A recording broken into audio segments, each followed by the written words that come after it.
Hello everyone. Today I will be going through a tutorial on how to make a basic drivetrain, and this is during the game over under. So I'll start by doing a new assembly, and just for me I like doing a visual style of shader with edges because I can see things easier. Okay, so when I'm starting to create a drivetrain CAD or just any CAD, robot CAD in general, I always start with the first kind of drivetrain C channel. Now it doesn't really matter what length we choose because we can always change it later. So I'm just going to choose a 30 long.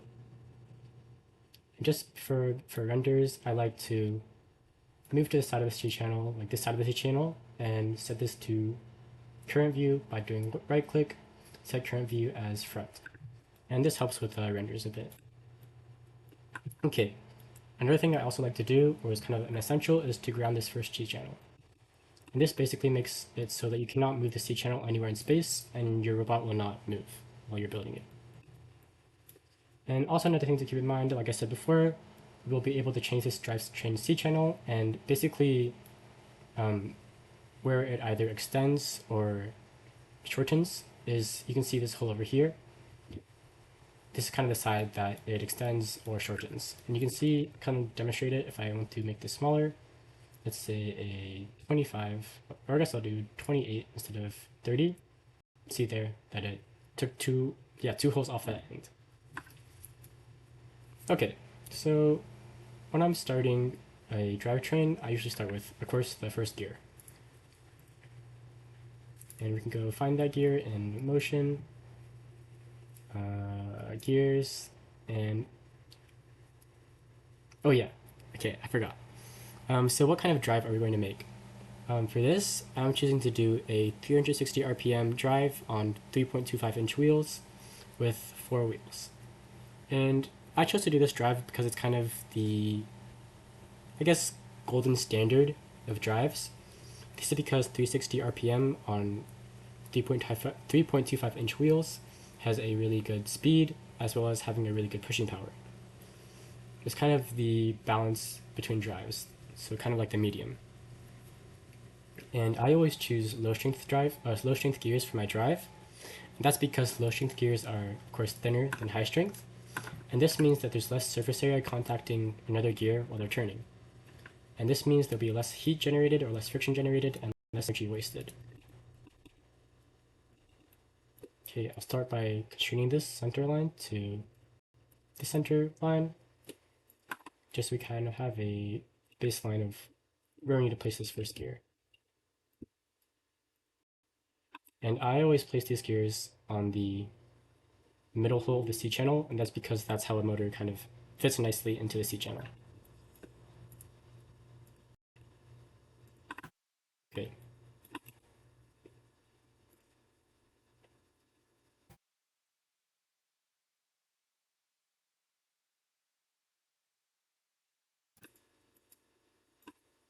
And here we have a 3.25 inch wheel.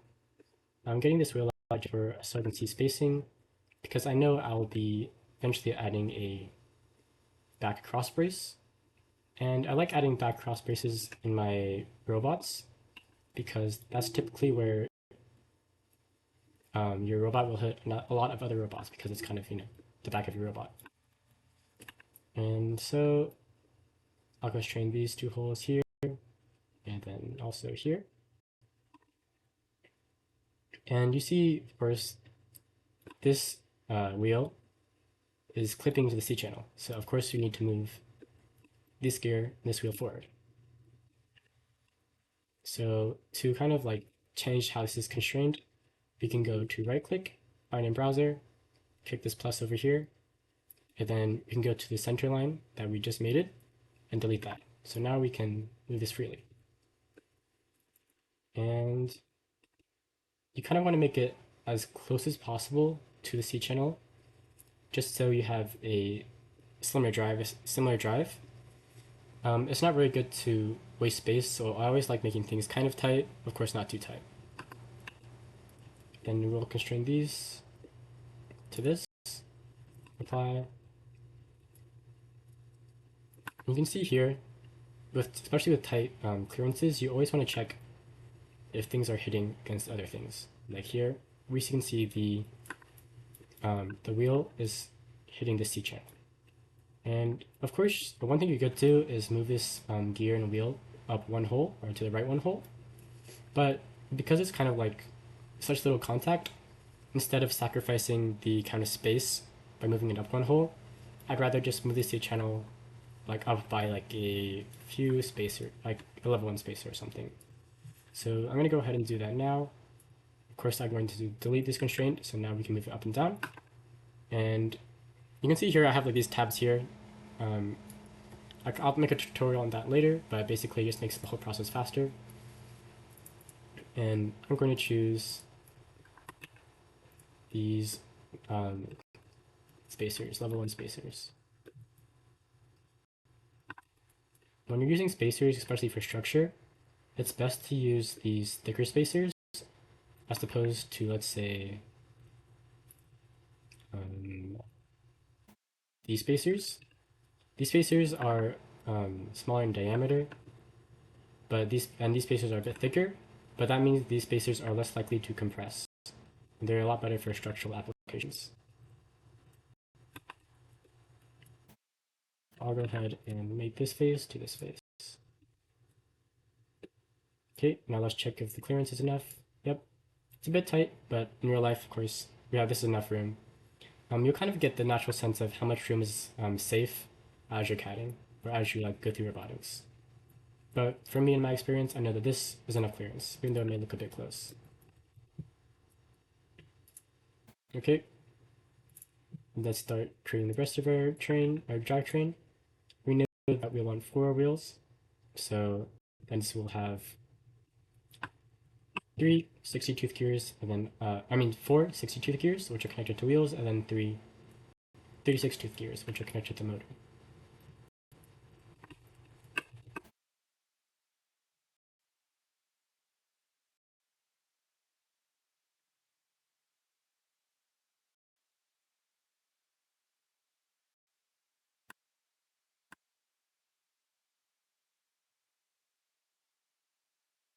And you can see that our C channel is getting a bit short here. How much room for the 4th low strength gear, but we can easily make this a bit longer by right clicking, component, demote. Not demote, right click, component, and replace. And then we can go to the C channel we want to replace it with. And in this case, I'm going to choose 30.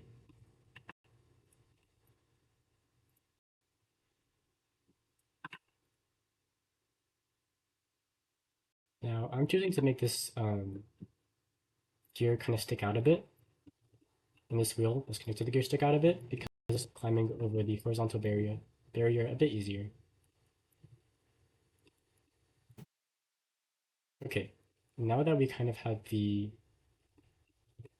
general structure parsing of our drivetrain, the next thing I like to do is place the outer C channel. And I know with these kind of just like from my experience, I know that these types of drives, you can place them 5 holes apart from the other one.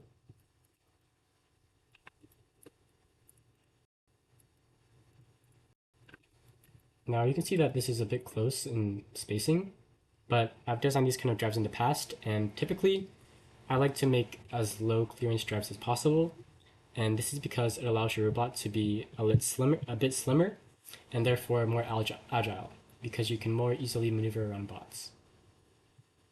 And oh, you see how these 2 C channels are misaligned? That's because I accidentally mated the top of this, so I'll delete it. And then to make these 2 C channels kind of flush, we of course use the flush command, and this basically lines these 2 channels up.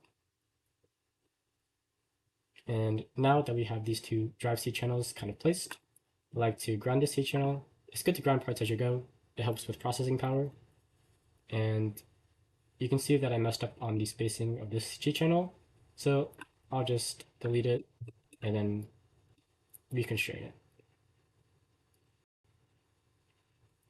You don't have to delete it, but I feel like it's faster in my case. Okay, so Now we kind of have this general layout. The next thing you can do is either finish up the wheel assemblies or figure out bracing structure. For me, I'm going to finish up my bracing structure. And kind of in robotics, it's kind of I would say it's essential to have at least two cross braces in addition to the back brace of your robot. And so, um, kind of like placing crossbars, it has to be kind of a bit intuitive, I guess. Of course, if you place a crossbar here, like on right here, as opposed to let's say right here, you're gonna make this inner part a bit weaker. If you placed it over here, then it make this part a bit weaker. But if you placed three, um, it would make the whole thing stronger. But I feel like three is a bit kind of too much, especially for VEX. For VEX, you don't really need to make things super strong. Also, I think to keep in mind when placing crossbars is that you will have to be intaking a tri-ball, which are pretty big, into your robot. And in that case, I'll probably, even though this crossbar over here makes the robot a bit stronger, I'll probably move it to the back over here to make room for the tri-ball. And I'd also like to say that having these drive channels or cross braces as close as possible to your gears, um, I'd say is something I usually do. It just makes everything a bit kind of cleaner and also more space efficient. It also helps to lower your center of gravity. Okay, let's see what kind of standoff we'd have to use. 1 inch is a bit too big. What about 0.875? Okay, no, it's a bit too big. 0.75. Let's see if that fits.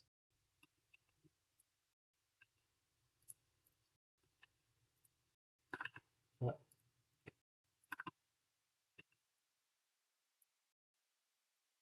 Triple clearance. Yep, that fits.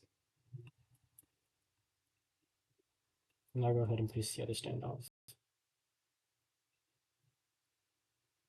I'm wondering kind of when to use spacers or standoffs. I'd say that just kind of explain kind of the difference in spacers is that let's say you have um, just like a long tower of spacers here and like here. And let's say you had a C channel right here. Then a screw. I'll just make it 2 inches. Going through that. Now with spacers, kind of the only thing that would hold these parts together once you add the nut. Let's go at that. Kind of the only thing that would hold these together is the force of the nut on the screw. Because these are spacers, they don't have threads or anything. It's just a kind of empty hole. So kind of when to use spacers versus standoffs is that if you have kind of like a larger gap, a standoff is better because a standoff has threads on the inside. And they're also made out of metal. This basically makes it so that there's not this kind of empty gap of spacers in between, but there's actually kind of threads holding the screw to the crossbar. That's not kind of like the best explanation, but it's just kind of hard to explain, I guess. Another thing about standoffs is that they are less likely to compress or pretty much won't compress compared to spacers. So they're really nice to use in things, especially like your drive bracing.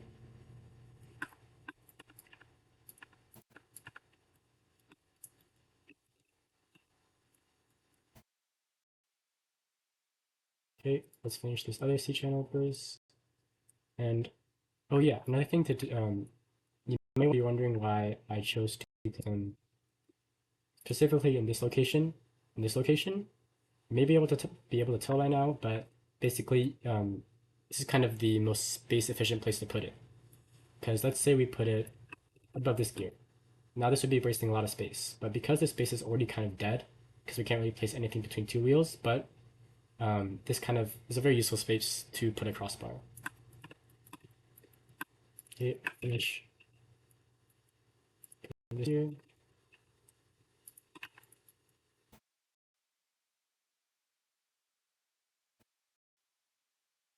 Okay. Also, another thing I'd like to do is to place the motors.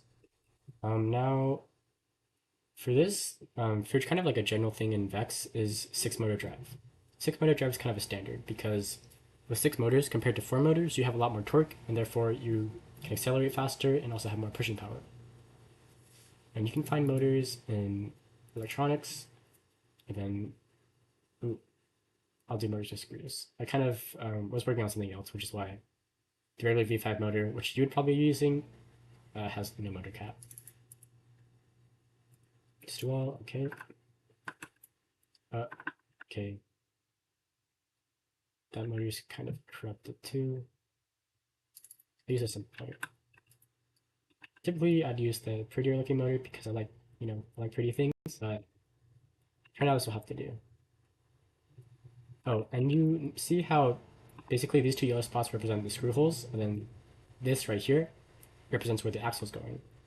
I typically like to always face the axle on the foremost hole and the screw holes more towards the back of the robot, just because typically the intake's in the front, and this just allows a tiny bit more room for the intake because the way I have it facing is this way, but if you face it the other way, this takes up a big kind of more room which could be used for the intake.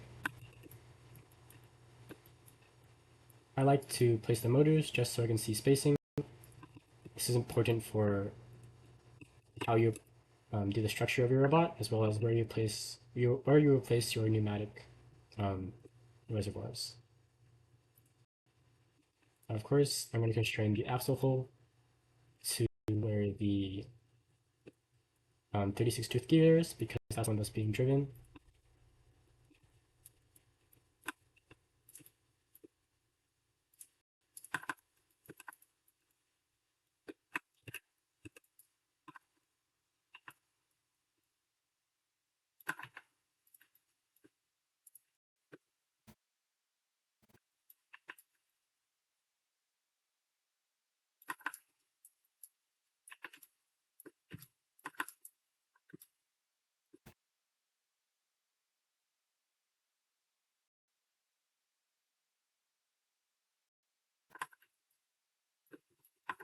And I place the motors, and this is nice for spacing. Okay, the next thing I like to do is to finish the wheel assemblies.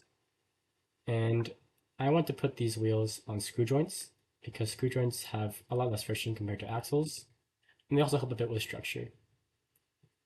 So I can go to my screws, and I think it's 1.75 inch. Let's check if that's long enough. Yep, that's long enough.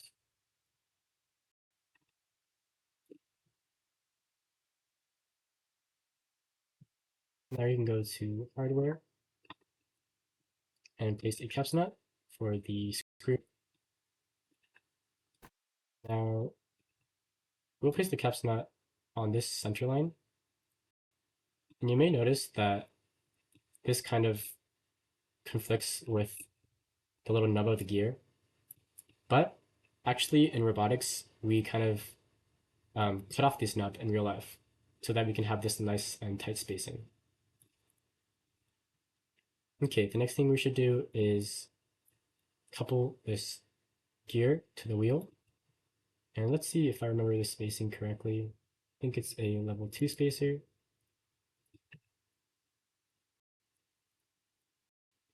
With 3 washers.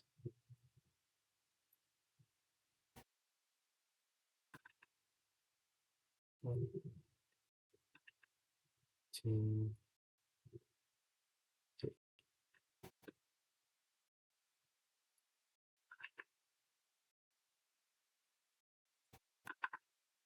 And then we can strain this face to here.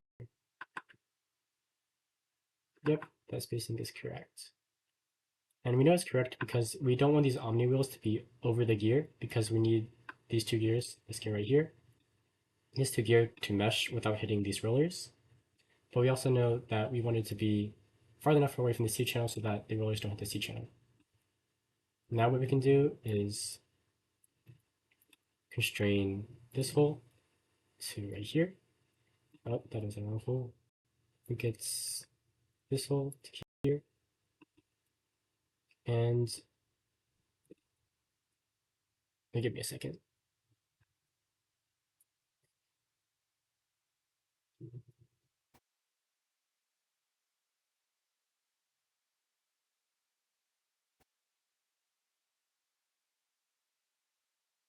Okay, I'm back. Now, of course, we want to kind of constrain this wheel by 2 screws. Of course, screw will go through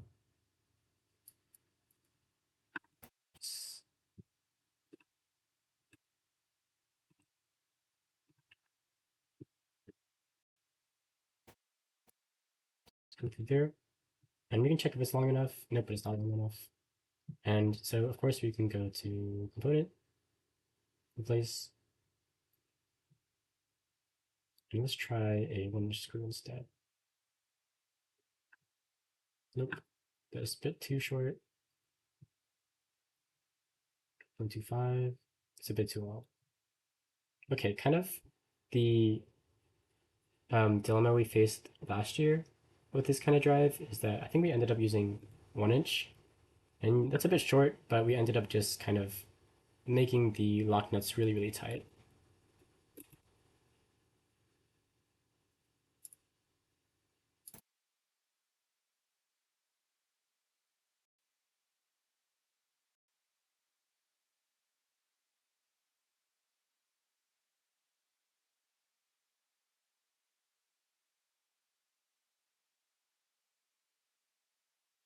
And right now I'm changing my keybinds to switch to my CAD controls. Okay, so now we want to copy this over again because we know that we want to constrain this wheel by at least 2 holes. So a neat feature of CAD is that you can go to component, demote, and it doesn't really matter what you call it. I usually just need them unnamed. Just okay, then yes, then okay. And now this entire part is saved as one part, but this entire part is saved as one part. This kind of leaves us the hassle of kind of having to make all these parts together again. So we can constrain that face there, chair, to make sure that these kind of roll nicely in that final hole. And just to finish up this assembly, wheel assembly, we'll have a caps nut on the other end to finish up the screw joint. And a caps nut on this end. And kind of with drive friction and stuff, you want there to be a little bit of wiggle room, but not too much wiggle room. So we can fill up this gap with some spacers. Let's see. We don't need a fixed spacer for this because it's not bearing any load. Nope, that's a bit too big. So we can simply go to the next size down, which is this size. Apply. I think we have room for maybe a level 2. Yep, you can see that there's a tiny gap there, which is actually something we want, just so there's a little bit of wiggle room with the wheel so that it can spin freely. Okay, so now that we have that wheel assembly done, we can use the same technique as before and select all of this and go to component, demote, go through all that stuff. And now we can place this entire wheel into your assembly as one part. Delete this, delete that, put this here.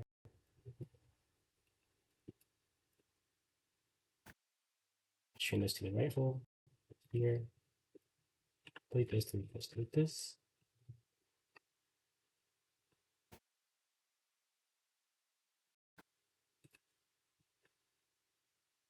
Train these two ones here.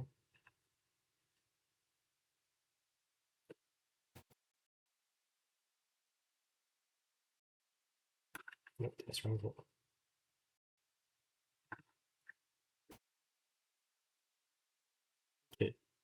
So the next thing we can do is finish up this assembly. And we know that we'll want, it'll be an axle because it's connected to a motor. So we can go to motion, and I like placing my bearings first. And bearings here, turn it there.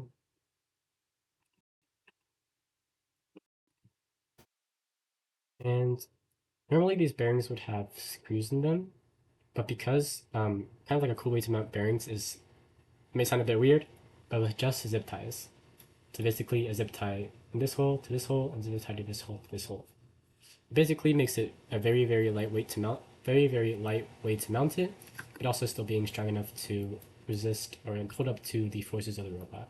Because the bearings don't have much applied force. So then we can choose a shaft. I think it's 3 inches. And we need to constrain the center line. Something about shafts is that the center line can actually be found not here, but right here. 5. And we'll put some shaft colors on.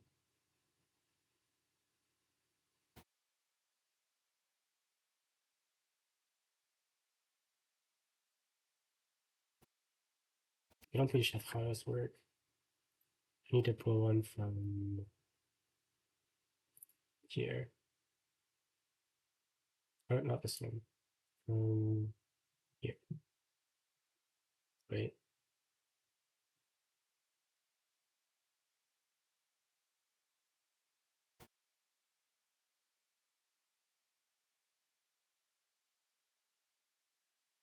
It's in one of these folders. Like, yeah, go out of it.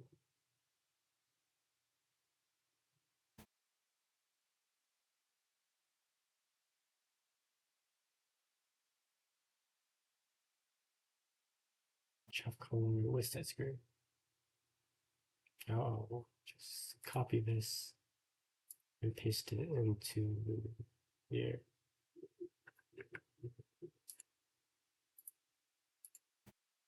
Paste.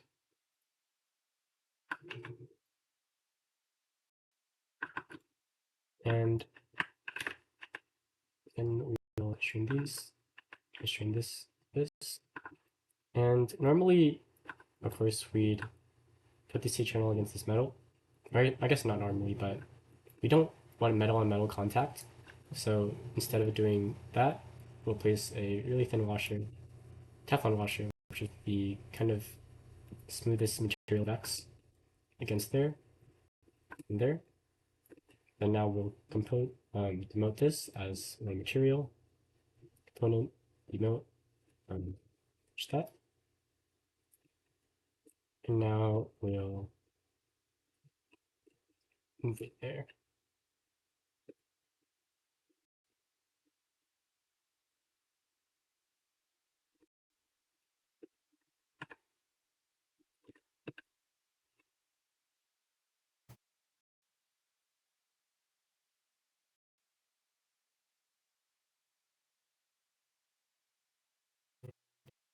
And it finishes one side of our drive. I'm just going to finish this up here and this here.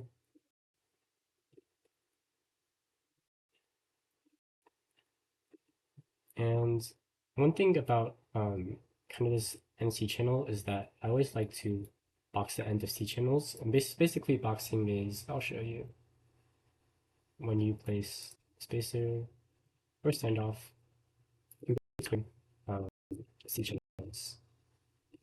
And this makes it help, this helps resist it to kind of compressive loads. So let's say there was a lot of force right here where my mouse is pushing down on the C channel. This helps the C channel not bend. It's very important, especially for structural aspects like the drive C channels. Now, we don't really box this area over here because there isn't much load over there. I mean, there isn't much load on this corner either, but because it's the end of a C channel, I just like to box it anyways to be safe. Let's also box this inner one. The inner C channels are more likely to have more force on them because that's where you're placing the structure channels for whatever superstructure you want to create on top of your robot. Okay, so now we need to look on the other side of our, actually before I do that, we should basically finish up our race structure by adding some standoffs here.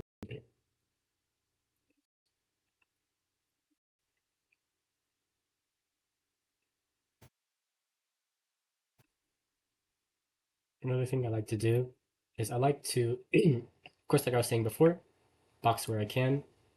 With these braces, it's a bit harder because they're kind of to the motor, but you can get away with putting a standoff spacing wise, which helps to kind of beef up the entire structure of the robot.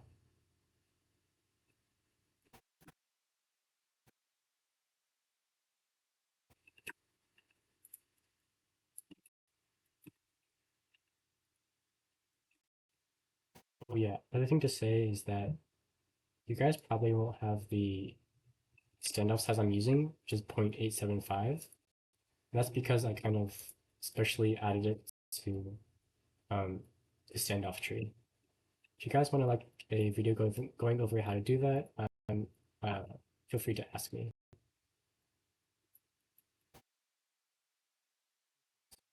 That done, we can quickly create the other side of um, our drive. Now you can do the other side, but for me that tends to create a lot of errors later on in the CAD, and so that's why I don't really like doing it. It won't take too long to manually do it, just because we have everything saved as one part, which is nice. For you guys, it'll also help you practice your CADing skills and how fast you can CAD.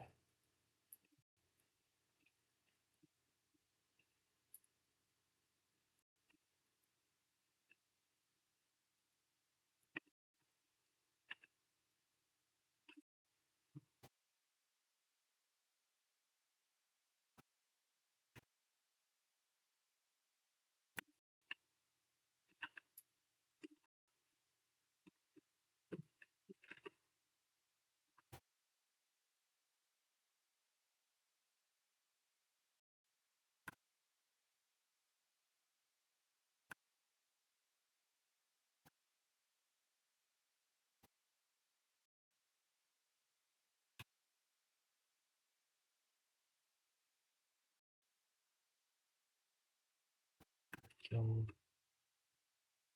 let us do this.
Bearings, which I forgot to do on the other side.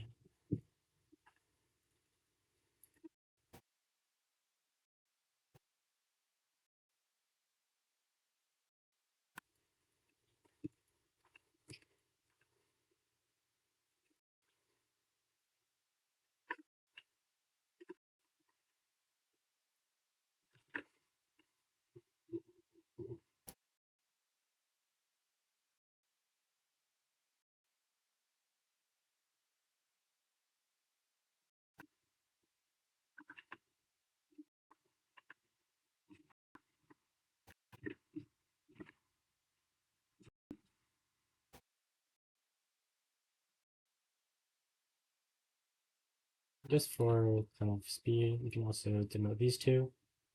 So you can place them together at the same time. Is brushes.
Add our motors in.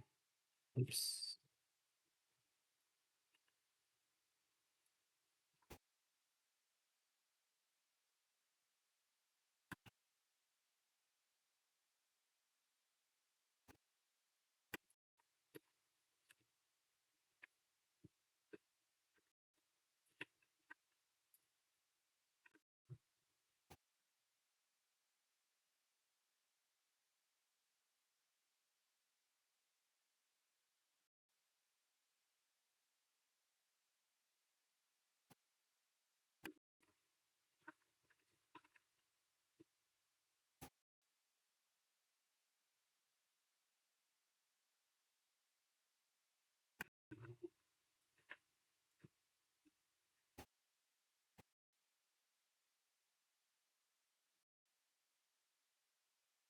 So add some boxing to the front of my drive.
And we forgot to place these.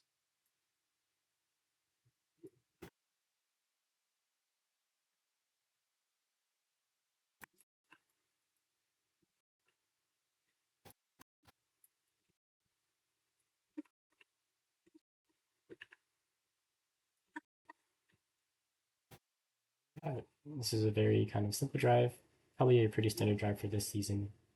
Four motors, I mean, four wheels, six motors, 360 RPM on 3.25 inch wheels.